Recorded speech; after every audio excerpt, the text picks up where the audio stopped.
Catherine Bernardo update. And spotted niya sila Catherine at Mayor Mark Alcala and holding hands pababa ng escalator dyan sa Thailand. Grabe yun, oh. Ito na hinihintay ng lahat. And soft lunch ng dalawa at wala na makapigil. At kasama rin ni Catherine ang kanyang team. Pati kapatid ni Mayor Mark Alcala nandyan din. Kita naman gaano kasaya si Catherine. Kasama niya si Mayor. Ayan pa nga sa video ni Catherine. Ayan, katabi pa nga niya si Mayor Mark Alcala. Nakawak pa nga sa braso. Ayan, papaganon to. Yan yung video.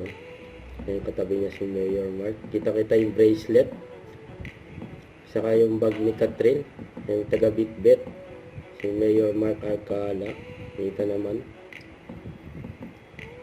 Nandyan na nag-birthday si Catherine. Ito pa kayo mga kinain nila. Just sa Thailand. Enjoy. Don't forget to subscribe. Click the notification bell for more update. This is Richard the Action Vlogs. Stay tuned for more videos. See ya.